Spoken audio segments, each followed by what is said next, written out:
This Rev3 Games preview is brought to you by Audible. It is my great pleasure to introduce Eric Holmes, the creative director for Batman Arkham Origins. Thank you so much for traveling all the way from Montreal to do this. Thanks for having us. So before we get into the demo, do you want to just for those who don't know sort of where Arkham Origins is positioned among the other Batman games? Do you want to get a setup? Yeah. Arkham Origins takes place many years before the events of Arkham Asylum and Arkham City. Batman's about year 2 of his crime-fighting career. He's mostly been fighting organized crime up to this point. He's been fighting the mob, he's been fighting street crime, and tonight everything changes because we've got the Black Mask, currently the #1 crime lord in Gotham. He puts a price of $50 million in the Batman's head, and that brings 8 of the greatest assassins of the DC universe to come and compete for that prize. So Batman's never fought metahumans before, he's never fought characters as skilled as him before, and the sort of characters he's fought and the sort of results he's gotten so far kind of gone to his head. He's pretty cocky, he's very comfortable about being the top dog in Gotham, and suddenly the stuff that takes place tonight really flips his vision of the world. It really changes his perception of what he's been doing in Gotham. Because as far as he's concerned, he's been working alone and he's been owning it. But now there's a level of chaos, a level of destruction, a level of threat, which has just never been anything like what he's seen before. And this is kind of the beginning of the transition to the sort of world of villains that most people associate with Batman. Right. It's our executive producer once kind of was trying to coin a phrase for it, and he came up with, "Is this the changing of the guard?" he asked. And I thought that was a pretty insightful observation. It is a change on the landscape of Gotham from traditional mobsters, traditional crime, to something more lunatic, something more extreme, something that has been bred around Batman's presence. All right. Well, let's go ahead and get into the demo. So obviously we are still dealing with an open world inside of Gotham itself. Yep. We have a larger open world in Arkham Origins than what you saw in Arkham City. It's about twice the size, and it's gotten to the point where we felt we had to add a fast travel system to the game, so Batman can actually call the Batwing in, and he can use it to navigate around various shortcut points in the city. So obviously it's called Arkham Origins, but it's taking place in a Gotham that isn't the kind of Arkham that was in Arkham City, where they actually kind of put the asylum into the city. How are you going to be able to tie in, the lunatic asylum that's been sort of at the center of the other 2 games? We have some connections, but I think you're going to have to play the game and see the events that take place to fully understand that. In this game, what we're going to do is we're actually going to go to the Batcave here, because what Batman has done so far is, so you get to see him use the fast travel here. What Batman has done is he's just been facing, he's just gone through a crime scene, and in that crime scene, he's found a couple of bodies he couldn't identify. He's got DNA samples from them, and what he has great forensic equipment. He has these amazing sensors in his cowl. He has the supercomputing power of the Batcomputer. But what he doesn't have is a criminal database that indexes fingerprints and indexes DNA. So he has decided he has to break into the GCPD, where he's a wanted man. He's an outlaw and a vigilante, and doesn't have the respect or the cooperation of the police. And he's going to break into the GCPD, access their computer system, use that to get the information that he needs, and then follow up on bringing justice to the Black Mask, because that's who he's chasing right now. He wants to find him and stop the whole deal with the assassins. And I assume this ties into sort of your ambition to really kind of draw out more of the detective aspect of the gameplay. The detective gameplay is definitely a bigger part in Arkham Origins than you've seen before. It's more advanced, I think, than we've seen in the other games, where he uses the Batcomputer that we see right here in the Batcave to generate these simulations of crime scenes that we found. We scan evidence, and then the Batcomputer will actually create projections based on what it surmises has deposited that evidence. And then you kind of almost have a 3D space you get to play in to detect, for lack of a better word. That's right. We generate these simulations, and as we add more and more evidence and we're scanning more things, we can add more detail to the simulation, and we can scrub backwards and forwards to find different things inside that case. Here Batman's getting a new gadget, which is new for Arkham Origins, called the Concussion Detonator. The Concussion Detonator is kind of a sticky bomb which you can throw into an individual. It'll adhere to them and then count down, and then after a delay it explodes, stunning that character and then also disorienting everyone else who's nearby. So it's designed mostly to fight densely packed groups of enemies in a close quarters combat, because what will happen is if you've got a tight group of enemies, you won't just stun them, but they'll start swinging their arms around, striking, trying to hit Batman, but they're actually going to start hitting each other. This is the Batcave, by the way. This is the I first was about time to say, this this has is been brought not. to. I mean, there's nothing of this in Arkham City, and there's kind of more of an allusion to the Batcave in Arkham. Right, there was a Arkham Asylum. sort of secondary Batcave, a support Batcave that was there underneath the asylum. But this is the Batcave. So we're here underneath Wayne Manor. Alfred is there. We can talk to Alfred. Why don't we go up and talk to Alfred for a second? So Alfred is obviously a very important character in the Batman franchise, and here we can go and we can chat with him. I just used his arrogance to my advantage. A textbook move a child could have avoided. True, but I doubt the rest of them will go down as easily. If they do, we'll be eating that Christmas ham sooner than you think. So if the open world and the high action in the game is Michael Bay, this is more of a Joss Whedon type situation. We've got some intimate character moments. We've got some humor really in the situation, which is not necessarily, it's not going to match to the open world. It's not a comparison to it. We're not trying to beat it, but it is an interesting offset to that high action, and really helps create more of a sense of who Batman is and what his relationship with Alfred is in the game. Well, and then also that tends to make the action sequences feel all the more special if you have something to contrast them against. That's a little bit different in tempo.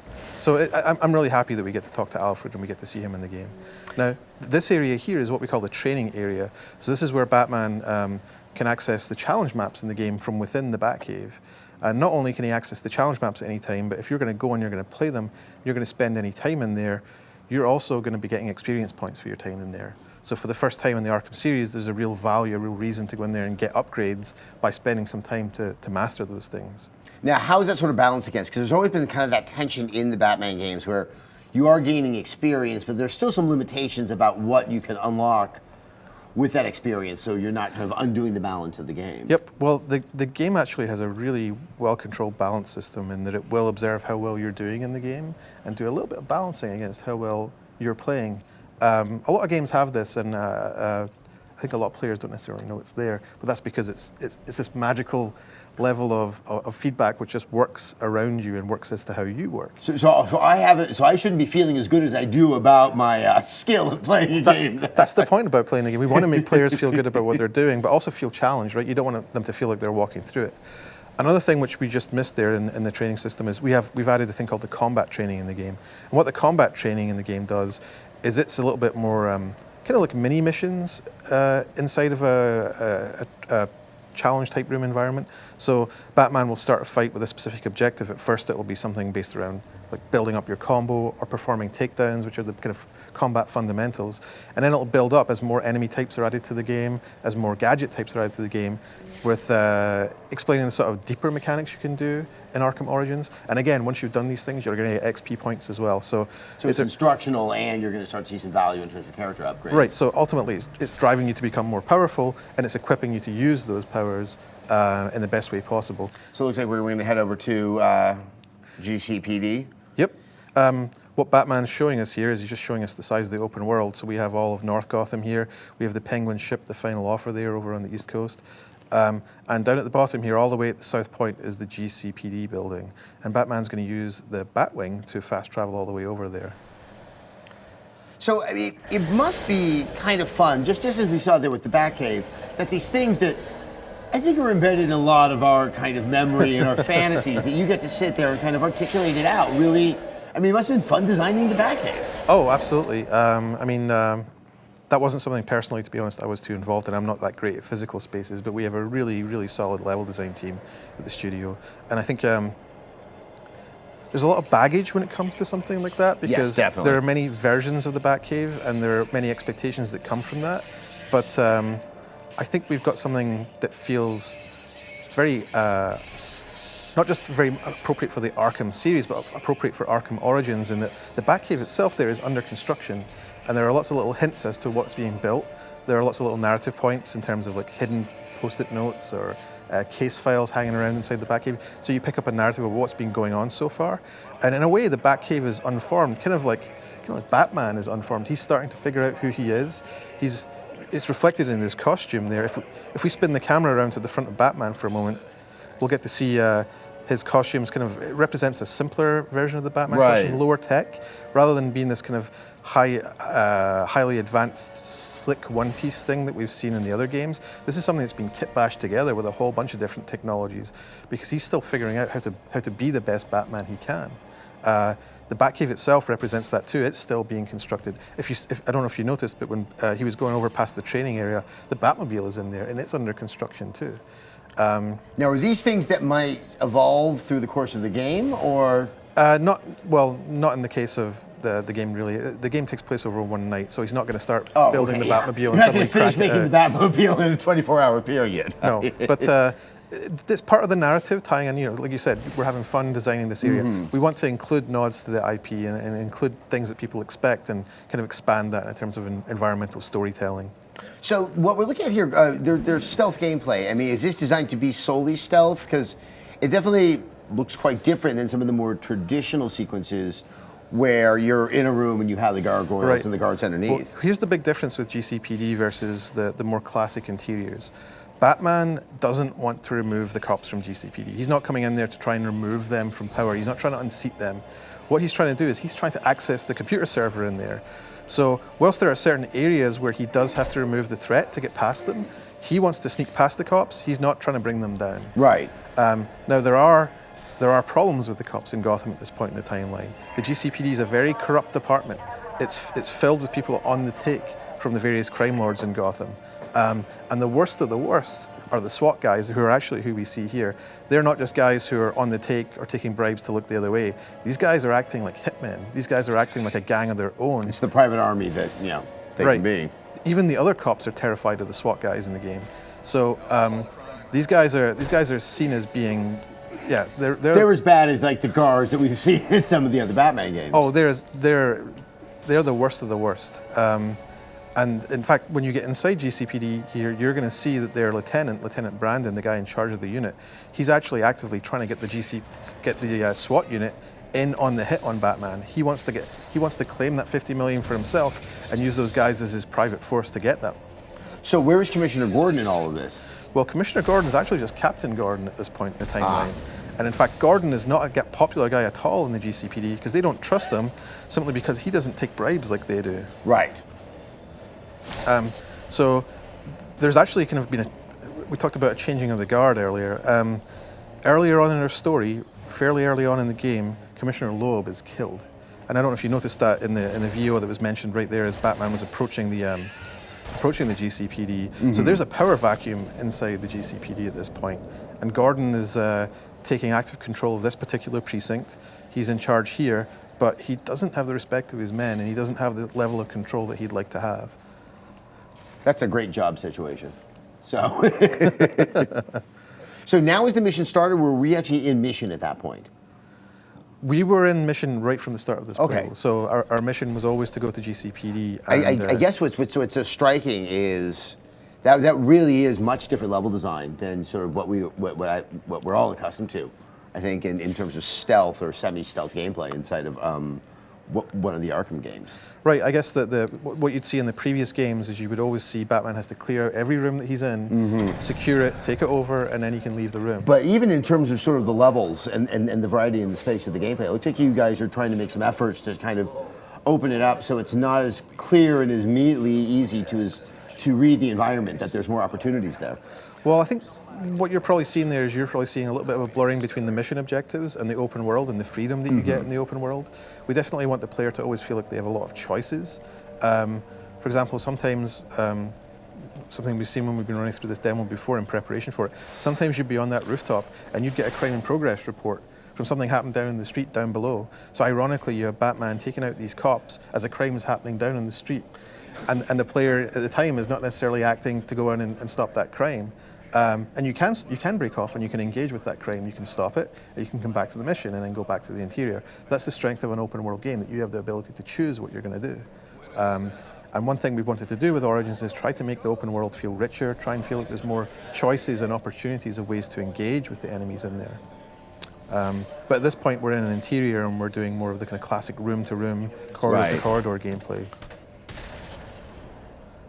Must you be so brutal, sir? That was a dynamic City takedown. employee. They're as corrupt as they come, and they're in my way. I wish you'd think twice about So that. is Batman friendly with Gordon at this point, or is it still that kind of uncertain relationship? Batman has only met Gordon once tonight, and that was at a point where Gordon was trying to take him down. Batman's going to have multiple run-ins with Gordon inside Origins, and we know their relationship's going to develop beyond one where, at the start of the game, Gordon's tasked himself with bringing Batman in. But you know that's not how things are going to end up. You know that those guys are going to end up with a better understanding of one another. But as you can see here, Batman has no respect for the cops at this point in the story.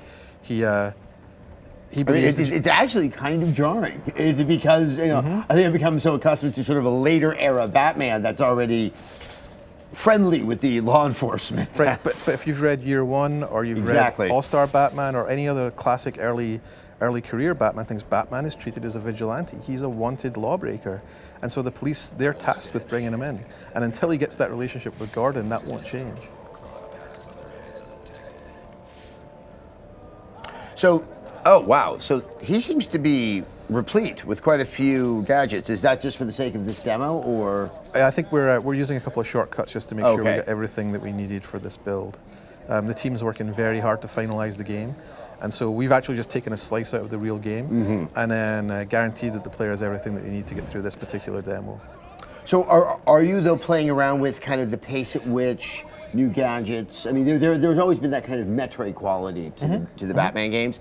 Is that something that you're staying within tradition on, or are you playing around with that at all? I think at the core of that, there's something fundamentally that works in the previous games, and so we've tried to very much embrace that. There's a certain rate at which you want to get gadgets. You don't want to get force-fed them so quickly. You're not getting to play with them before you get another one.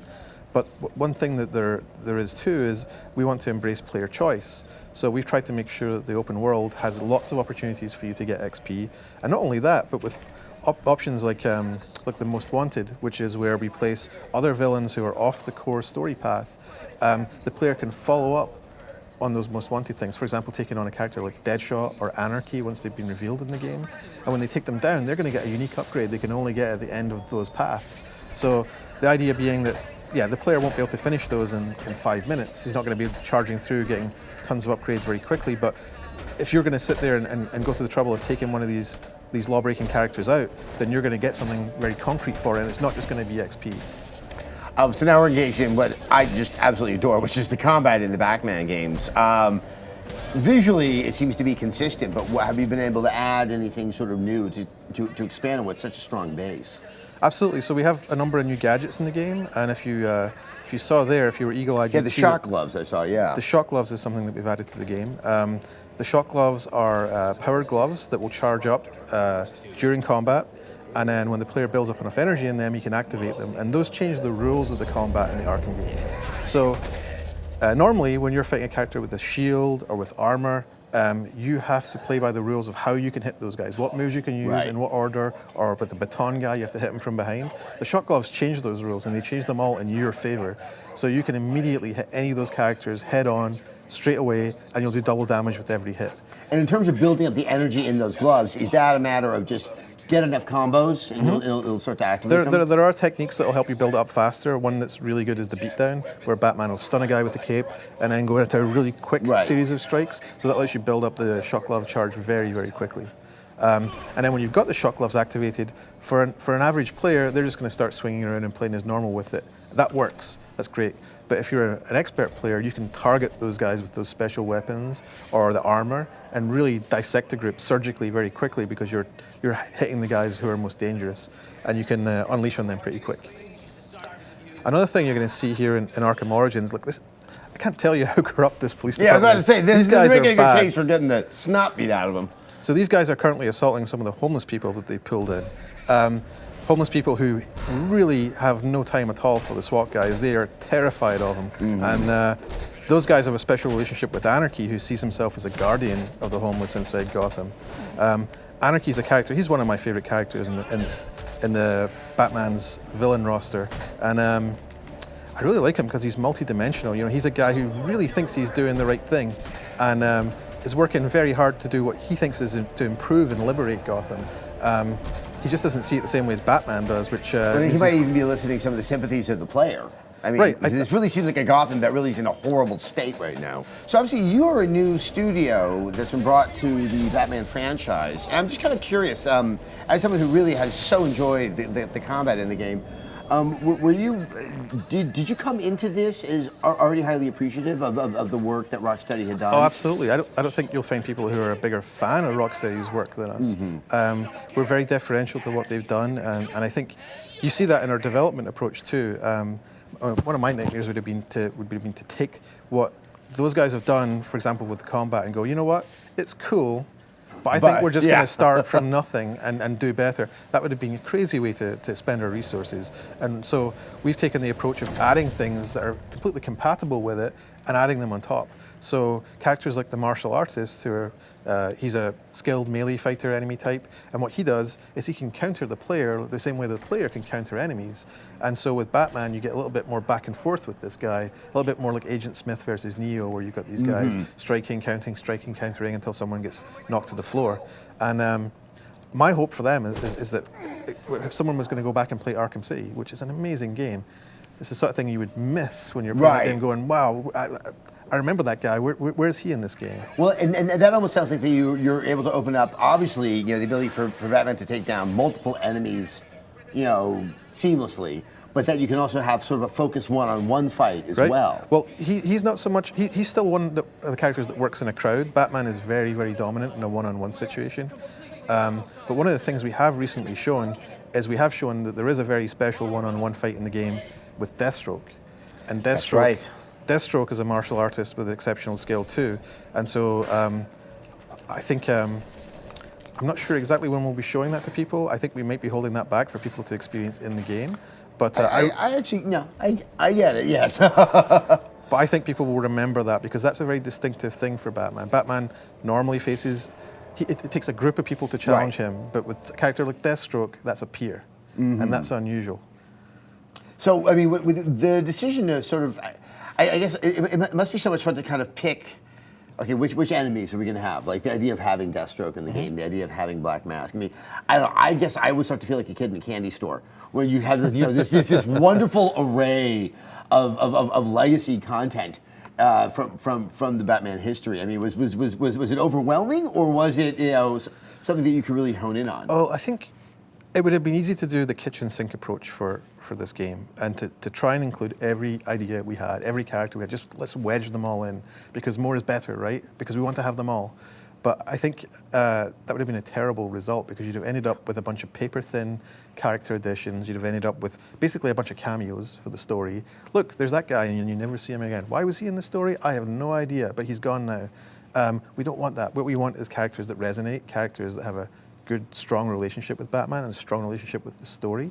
We want enemy types which can progress and naturally fit that curve of skill level as the player starts out. He learns to counter, then he's starting to do takedowns, maybe getting a couple of quick use gadgets, and these guys are coming in, challenging your ability to use those gadgets, challenging your ability to use those skills, and get that progression. So you can't have a new enemy type every 5 minutes in a game. You're not going to have any idea what to do with them. I think generally you want a new enemy type around every hour. Once you feel that you've overcome the adversity that the latest enemy type has brought to you. I think a good example of that would be in a fighting game, right? Like I always think of fighting games when I think of this progression stuff, because I remember back when I was first learning to play Street Fighter 2, and playing against a friend of mine who figured out how to do the fireball, which is a thing I really wanted to do, and he wouldn't tell me how he did it. And he kept whipping me with this thing, and then I figured out how to do the dragon punch. And occasionally I'd get a fireball out of that, but I didn't really know how to do it. I'd figured out the dragon punch. And we were both testing each other. He didn't know how to do one, I didn't know how to do the other, and there was a real back and forth once one of us figured one of these things out and used it as a move and a counter move. And I think that I've seen that pattern again and again and again when you play a friend in a fighting game and he pulls out some technique and you are in the corner like, man, how do I beat that? And you're going through all your techniques. You're trying to do grabs, you're trying to do dodges, you're trying to do blocks, you're trying to find a move which out-prioritizes it. And eventually you get there, right?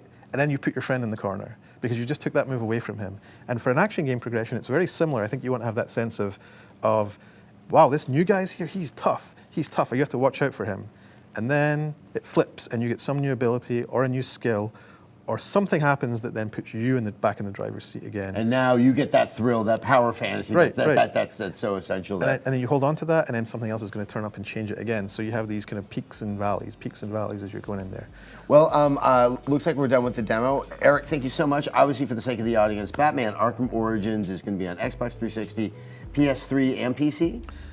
It'll be on Xbox 360, PS3, PC, and Wii U. And Wii U, and it's coming out? It's coming out October 25th. Well, I was already very, very excited. This just makes me want to get my hands back on a controller and just start throwing those punches.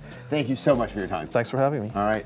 So, do you like this preview coverage and you want to support Rev3 Games? Then why not check out Audible? They have over 100,000 audiobooks and spoken word entertainment to be downloaded to your phone or MP3 player and played back anywhere, anytime. You can go to audiblepodcast.com/Rev3Games to get a free audiobook of your choice when you sign up today. We've still got a couple of months before the next-gen consoles are out, so why not pass the time with some audiobooks? Audible has over 100,000 audiobooks and spoken word entertainment in every genre that can be played back anywhere, anytime. You can get a free audiobook when you go to audiblepodcast.com/Rev3Games. And best of all, every sign up helps support the show.